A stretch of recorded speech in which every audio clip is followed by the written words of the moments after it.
Hello, everybody. It is Saturday, August the 31st, 2024, last day, of course, of August.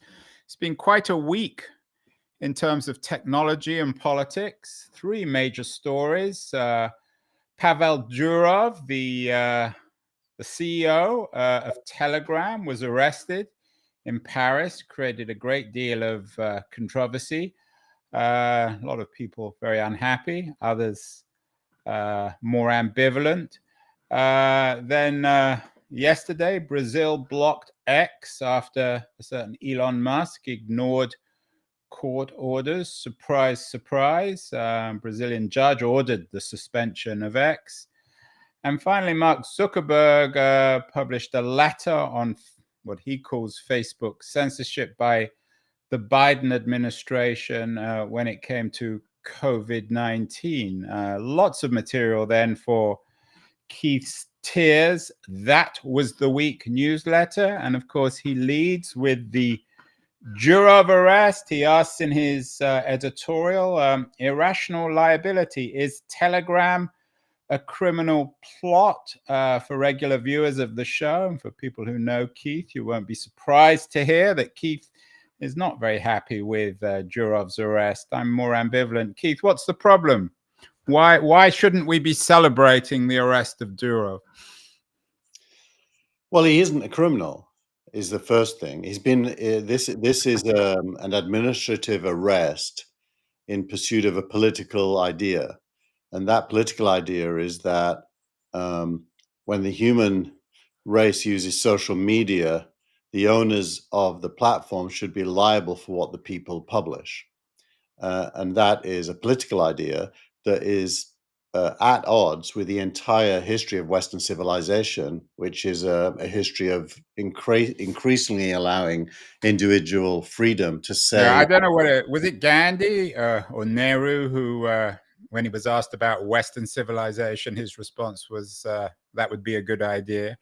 So I'm not entirely sure what Western civilization is, but let's not go down that rabbit hole. How are these three things, the Musk, the X case in Brazil, the Durov case, and maybe the Zuckerberg case, connected? It seems to me as if the governments are getting into the business of getting rid of Section 230 in an abstract sense and simply saying, look, we're going to determine internet policy. Is there any truth to that, whether it's Brazil or France or the US?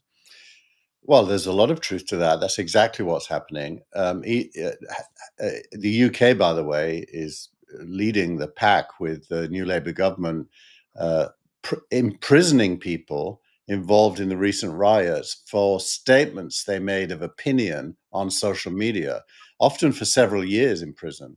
So this has been a trend for a long time. We've talked about it here on the show.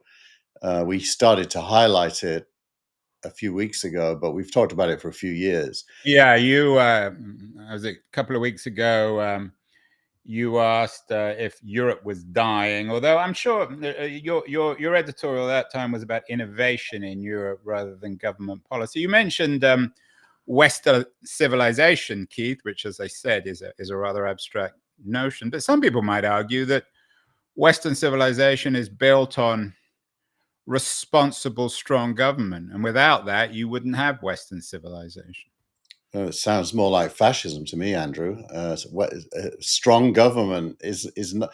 Remember, the government is of the people, for the people, by the people. So the concept of strong government is usually against the people, and I don't really see any threat of democracy here. What I see is a threat of fear, and it's really driven by something quite new. And it's worth pointing this out. There were really no global technologies until the 1990s. Before the 1990s, well, writing is a global technology. yeah, but it wasn't. People didn't publish books in every language simultaneously globally, so it was really national in character. The internet didn't change that initially. The internet was initially pretty much in English, and so governments that don't have English-speaking populations didn't fear it. But little by little, and really accelerated by the rise of mobile, where you've got two operating systems in every country in the world, either Android or iOS, the same apps everywhere in the world, unless the government blocks them. Suddenly, you have this global canvas that each individual government is now faced with a new challenge, things being published outside of its control, and that is new. And governments always react badly to losing control. So I think this is essentially a control-driven set of events, and the law is used as a weapon to exercise that control. And in this case, the Telegram founder is a victim of that, but there'll be many more. If this passes muster, why isn't Zuckerberg exactly the same? Why isn't Musk exactly the same? What is the Well, difference? Musk, yeah. I mean, and as I was saying to you before, you and I we agree on some things, but on this front, we're completely in disagreement. I would actually, if X shut down tomorrow, I think it would benefit the world. It would probably be the beginning rather than the end of what you call Western civilization. I think it's a corrosive platform that does no good to anyone. But I don't want to. I mean, you know what I think. I know what you think.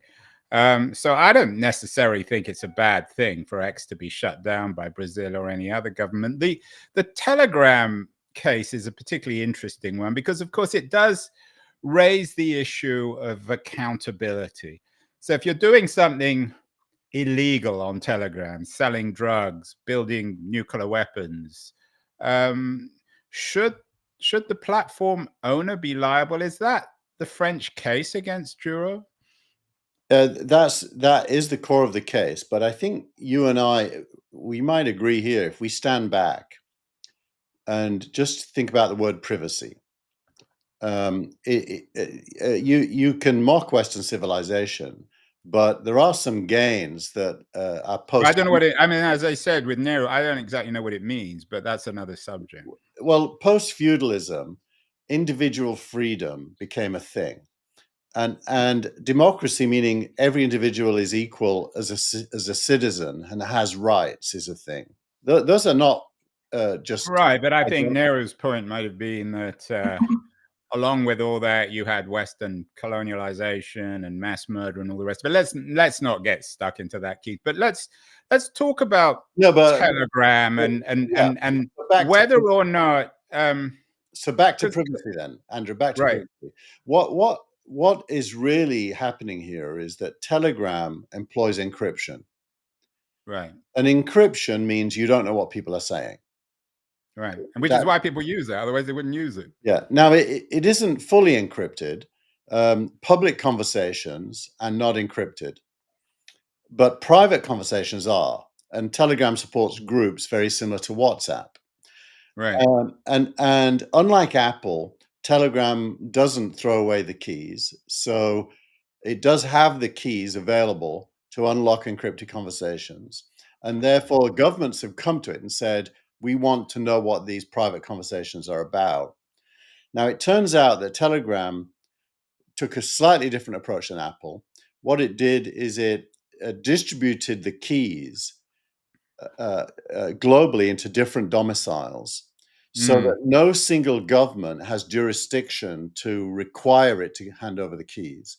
In order to hand over the keys, a government would have to get jurisdiction in multiple nations. Is there, when it comes to the French case, are the French authorities, is there a particular case they're pursuing? Is there is a broader complaint against Telegram generally? I think there's a lot of speculation, and my idea there is equally speculative.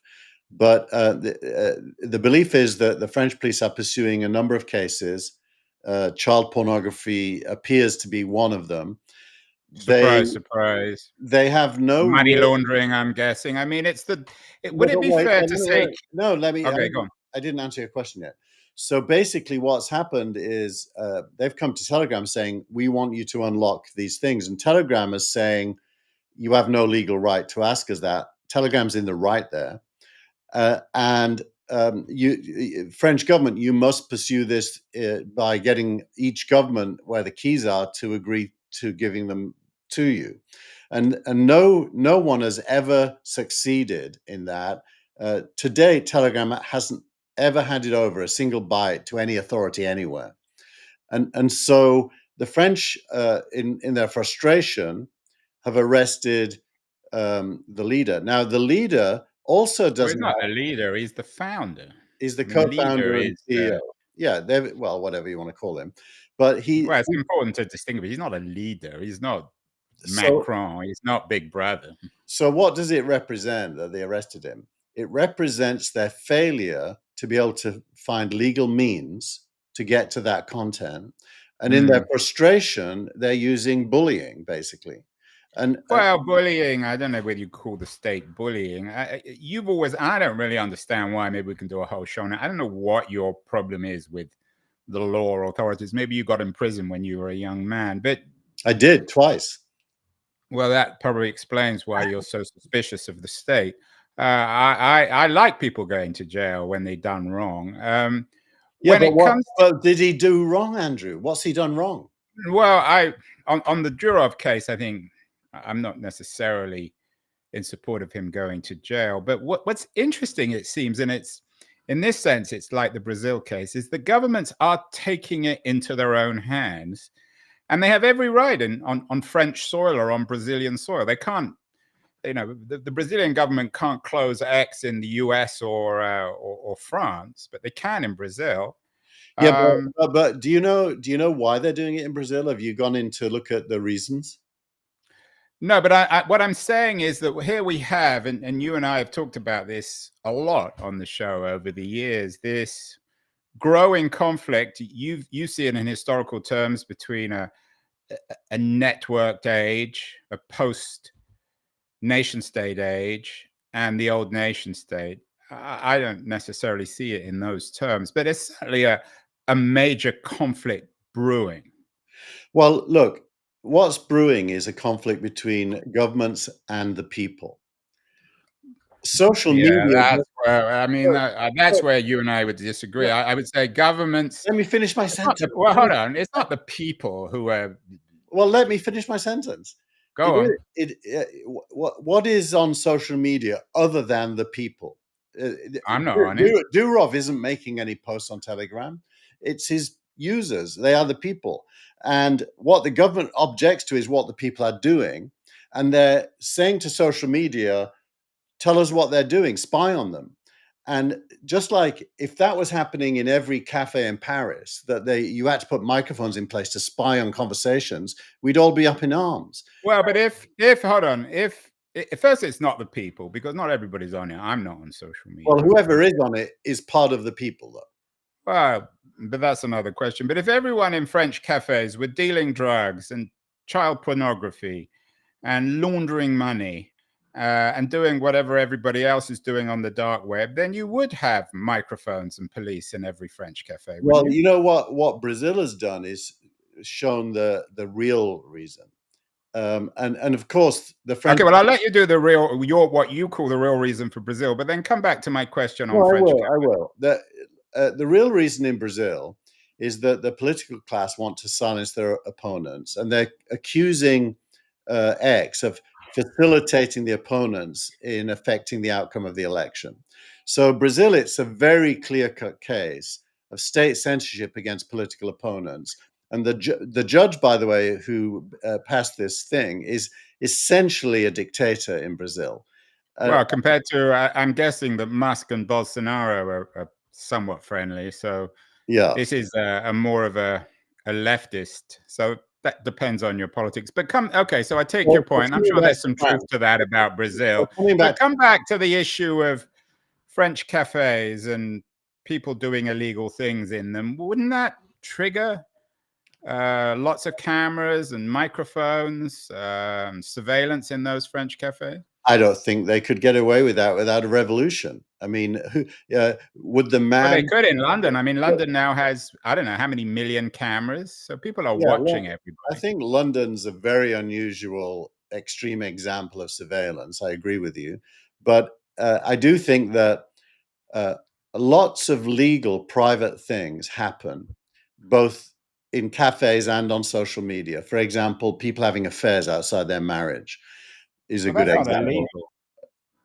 illegal, That's what I said, legal and private. Now, it's almost impossible especially in to, France. I mean, I think it's illegal not to have an affair, isn't it, Keith? and moving right on, um, if you insist on spying on illegal private things, by definition, you have to spy on legal private things as well. There's no ability ahead of the surveillance to understand what the content's going to be. And by the way, that's in the US, there are laws against the Secret Services spying on its own citizens. Right, and So that comes back to Section 230 and the post office and whether the state has the right to open people's letters and all the rest of it. But it is interesting the way in which, I mean, I guess if you had to guess two governments that would take the law into their own hands, you would certainly guess the French and maybe the Brazilian as well. What about on the Telegram case? Obviously, Durov is Russian. He's based, I think, in the Gulf. Is he's a, there he's a French citizen, though. yeah, but he's got a Russian base. He made his money at V Contact. Is there a Russian angle here, an anti-Putin angle to this arrest? Well, Durov is the typical anti-Putin hero. Uh, Putin seized Durov's prior company because Durov refused to disclose to Putin things that were happening on that platform. So Durov is consistent. He basically supports his users' privacy, and he's done the same here. Now, here's a guy, and this really shows the trend, where Putin and Macron are wearing the same hat. They want to break privacy. A And Napoleonic hat. I should have put um, a mock-up of Putin and Macron in Napoleon's hat. yeah, so do we support the citizen's right to privacy? Yes or I no? don't. I do not. I mean, and again, this is What where about you and your I own differ. I privacy? don't. Well, Yeah, because I don't break the law. you want to, If I'm dealing in child pornography or selling or buying illegal no, but drugs, you're not. You're not. Other and people then if might I be. was and I got, but many people are breaking the law on Telegram. So whether or not Durov is responsible, that's more complicated legally and morally. But your argument suggests that No, I know. well, hold on, let me finish. Your argument suggests that these platforms, Telegram, WhatsApp, that they should have a kind of carte blanche, that the governments have no right to access them. Actually, I'm not saying that. I'm saying the platforms have every legal right to refuse. I'm not saying government shouldn't try. Just like police and agencies can seek out criminals within nation states or across borders, even, but they have to be successful on their own terms. And in this case, there is no legal right for the French government to break the encryption keys of Telegram. And so they are circumventing the law by arresting him. And they are the ones who are invading or seeking to invade the privacy of legal users of Telegram, not just illegal. And of course, illegality hides in plain sight everywhere in the world. I'm not Yeah. in favor of the illegals getting away with their illegality, but I'm also in favor of private citizens being private. So I wonder whether Telegram is sort of in the gray area between the dark, and I mean that literally and metaphorically, in the gray area between the dark web and what most people, you and I certainly, and most of our listeners, I guess, think of as the internet.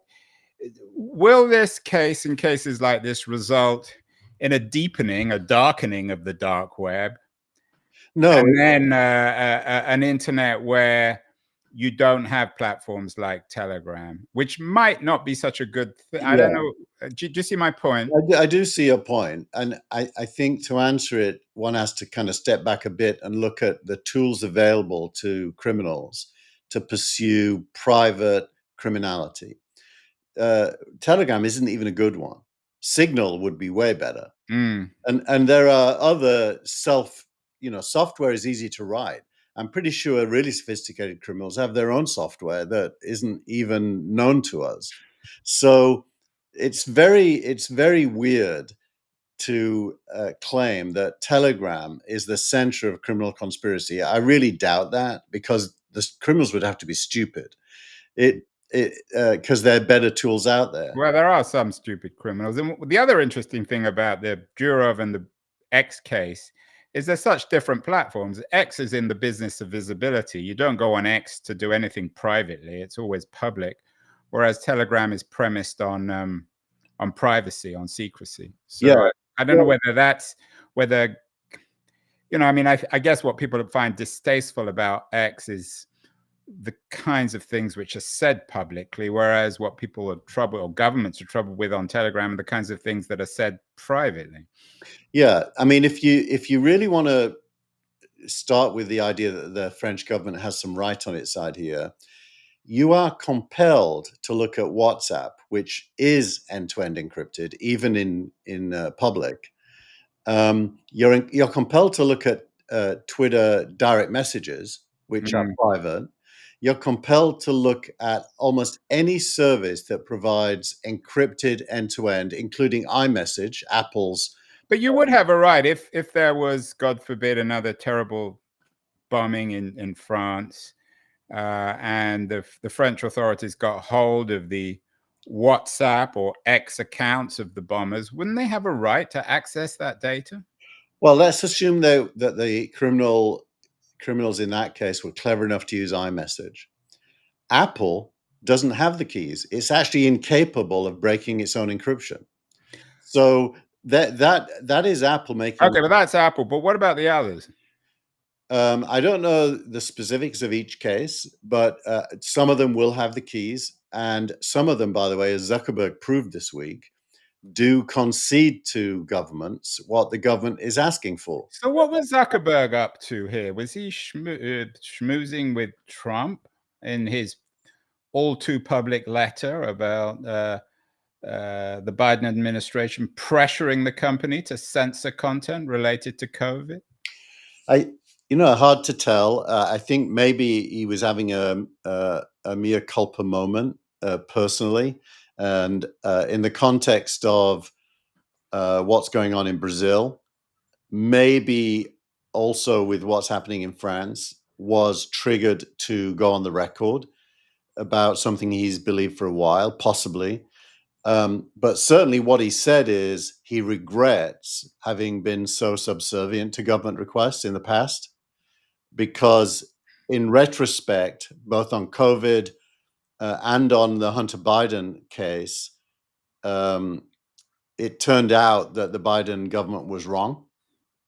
So this is a declaration, even in spite of the Durov and the Brazil cases, this is Zuckerberg's declaration of independence from governments.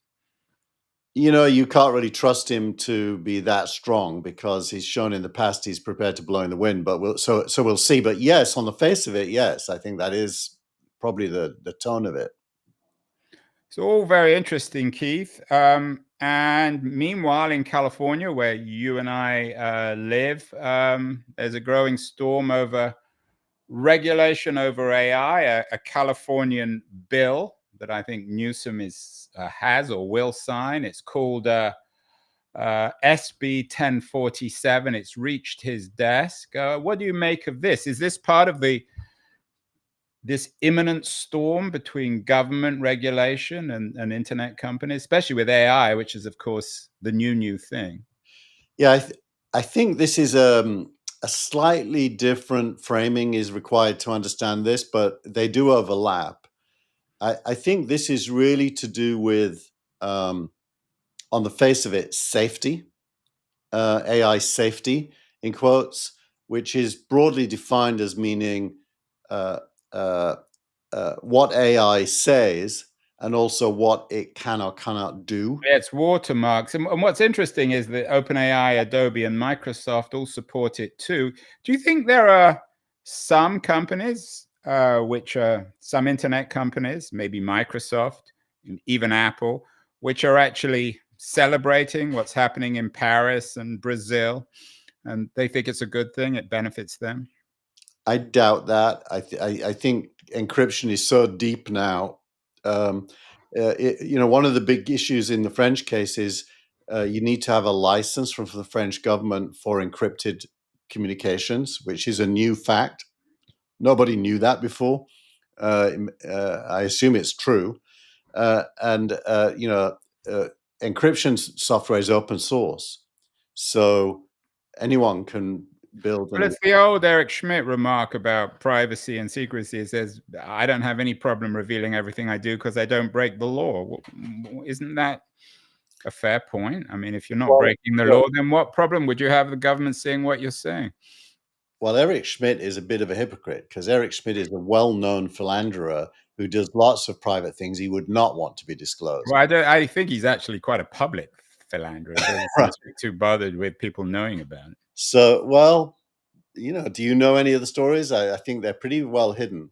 So, I think He'd probably be quite at home in Paris. I would say most human beings have parts of their life that they absolutely want to be private, and that there's nothing wrong with that. It's reasonable. I once heard you, Andrew, give a speech that you'd rather live in a city than a village because you want to be anonymous. And anonymity and privacy go together. You can't really be anonymous unless you can be private. So, I can't remember which book you were launching when you said that, but it was some book launch. Yeah, although those are two different things. I'd rather be in a city in the sense that one has the freedom to invent and reinvent oneself, but it doesn't give one the freedom to break the law. It's really not about breaking law. I mean, surely you can see that focusing on lawbreakers in order to break privacy is. I'm not sure that's the case, though. Are you suggesting that coming back to this, and then we need to leave it and move on to some other stories, but are you suggesting the French government, for example, is using this as an excuse Oh, to absolutely. destroy Not private even, communications? no question about it. Every government wants to do that. Every government hates. Why? Because private citizens being able to engage in encrypted conversations breaks every secret service in the world. What about letters then? I mean, physical letters. Does every government want to open every letter we send to one another? Or historically, they didn't want to do that. They haven't changed. Well, there's lots of evidence that they But try you still to. need the law. I mean, leaving aside the French case, you still.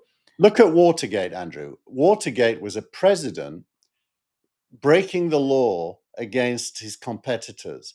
The state is quite clearly capable of wanting to surveil legal opponents. I mean, that's not me making that up. It's not paranoia. I'm not sorry. I'm not clear on your point with that one. Well, what I mean, it wasn't as if the state the state look at investigates Snowden. law breaking. Look at Snowden. Snowden exposed the fact that the US Secret Service, using foreign governments, was snooping on every American citizen. Every American citizen. Every phone call. Well, that may be. I mean, that's well, they were not snooping on. They're not doing it, but that's another story, Keith. Anyway, let's move on. Maybe we'll come back to this. Honestly, Andrew, you have to read it. They use keyword technology to trigger deeper surveillance. It's all real. So I don't think there's anything wrong with wanting to protect privacy. And if you use criminality, of course, none of us want child pornography anywhere, and we want those people locked up. But if the price of doing that is everyone's privacy goes out the window, that's a big price to pay from a societal point of view. Yeah, I am not convinced. Spoken like a true libertarian, but this will be a subject we come back to. Lots of other news this week, especially associated with AI. OpenAI, according to the journal, is in talks for a funding round valuing it above $100 billion. You predicted a few months, maybe a year ago, Keith, that OpenAI would be worth what, $5-10 trillion? What was your prediction? I think those numbers are not unlikely to happen in the longer haul. And I've always been ambivalent, but maybe you're right on this one. You think OpenAI is ahead of everybody else, head of Google, head of Anthropic. You still think that? I think Anthropic is certainly neck and neck now. Anthropic's really good, and Amazon just announced a big distribution deal where Anthropic's system is going to be behind ALEXA, which I don't want to say because my ALEXA will respond if I do. So Anthropic is really doing a good job of being in the race as but well. is this, I'm thinking from your expertise as an investor and valuations, this $100 billion valuation doesn't seem, if OpenAI is indeed one of the leaders, if not the leader in AI, it's not an unrealistic valuation, is it? It's 30 times their revenue, according to the rumors of their revenue being at 3 billion now. So it's certainly within reason for a high growth startup to be valued at 30 times revenue. And if their revenue gets where I think it will get, which is more in the hundreds of billions, then those higher valuations are going to happen. And does this mean that all those legal corporate shenanigans of last year with Altman getting thrown out and then coming back, that's all been resolved, and that OpenAI now is just another standard for-profit startup, that all the non-profit the effective altruistic, the effective altruism roots of OpenAI have been done away with? I think that's still in transition. There's still quite a few structural legacies that make the not-for-profit part and the board of that still having quite a lot of power, but it is under Altman's control now. This new money, by the way, a lot of it's coming from Apple, apparently. Which is another of your pieces that you connect with. Of course, Apple is investing in OpenAI. Is that Apple waving the white flag and acknowledging that it can't do AI itself? Not just Apple. I mean, Amazon's waved the white flag as well. It is quite astounding that the companies that started down this path, I don't know, 5 or more years ago, are way ahead of big tech. And Google's the exception. I think Google's systems are pretty good. Not yet fully there, but catching up. But Google's got a problem, which is it can't really deploy its success without damaging its search business model. So Google's in a bit of a difficult situation. And Google have another problem this week, an antitrust lawsuit against it, which was filed by Yelp, which you connect to. Is this significant? Yelp's always been a critic of Google. They've always been resentful, I guess, of Google's power and reach. Yeah, I watched the Yelp CEO on CNBC. Is that still Stoppelman, or is it somebody else? I can't remember his name, so I'm not sure of the answer to that. Anyway, they're just being opportunistic in light of this court finding that we discussed last week. They're saying, okay, well, if Google has a monopoly, then it also has a monopoly in local search, and we're impacted by it. So we're going to file a lawsuit sitting on the shoulders of the findings of the previous one. Of course, the previous one is going to be resisted by Google. They'll appeal it. And so we're several years away from anything meaningful happening here. Well, at least it gives those lazy lawyers at Google something to do, right? They need something to do. Keep them off the streets. We are moving on, Keith, to Startup of the Week. Surprise, surprise, an AI company, the generative AI coding company, Magic, which we've been talking about Eric Schmidt landing a $320 million investment from Schmidt, Atlassian, and others. What is it about Magic that's so interesting for you?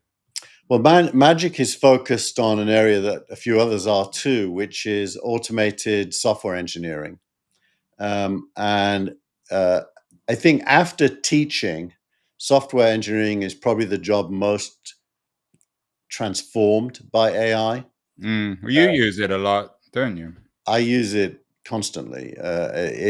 In fact, I couldn't do what I do without it. It makes me better in so many different ways than I actually am. So yes, but this is a bit beyond what I do. I use AI as a co-pilot where I'm driving. This is actually using AI more holistically as a initiator, like fully end to end. And so I think it's kind of interesting. And Eric Schmidt, whatever we think of his philandering, he's a very astute observer of innovation. Well, I know what you think of his philandering. I've always been quite open-minded on that. There's nothing illegal about it. Actually, I'm also open-minded. I just it's the fact that he's against privacy, which is hypocrisy. And actually, I tend to think that it's on the coding front that AI has the most potential to change the world. As we went to broadcast today, there's an interesting piece in the New Yorker by one of the best science fiction writers around, especially on AI, Ted Chiang, who wrote a piece, the weekend essay this week. It didn't get into your newsletter. Why AI isn't going to make art. I tend to agree with him on that front. I think it commodifies a certain low-end, cheap art. But so the real opportunity, I think, for AI may be in coding rather than in art. But maybe we can come back to that next week. Finally, Keith, X of the week from your favorite Xer, not everybody's favorite Xer, a certain Elon Musk on the Californian case, SB 1047. What is Musk saying about 1047? Well, I put it alongside his other tweet, which was for free speech. Yeah. But this one is supporting the California, let's say, modified legislation, because he has been on the record saying that AI can be dangerous. Well, that's because he doesn't like OpenAI. He's very jealous. Yeah, or it's a resentful political of decision. I agree, but it does show that Musk is also capable of hypocrisy. Because Oh, well, that's news, Keith. Are you still half in love with him? What does he have to do to well, make you you, hostile to him? It seems like whatever he does, you still rather like him. well, I think you can have more than one opinion about a person, and both can be true. My opinion of him is he's one of the most important innovators the human race has produced, and at the same time, I think he's like a teenage child in a tantrum often, and both things can be true. And what about the way I think one thing that pisses some people off, probably including myself, is the way he seems to use X now just as his own platform in the same way as Trump uses Truth Social. Well, he always did that, but now he's the owner. I don't think his behavior's changed. It's just that our perception changes because he's the proprietor. But he is a risk taker, right? I mean, he's prepared to open up his reputation by saying what he really thinks, which in some ways is admirable, even when you disagree with him. Well, in Brazil, it seems to have got him to have his company shut down. It'll be interesting to see what will happen. We are entering September, Keith.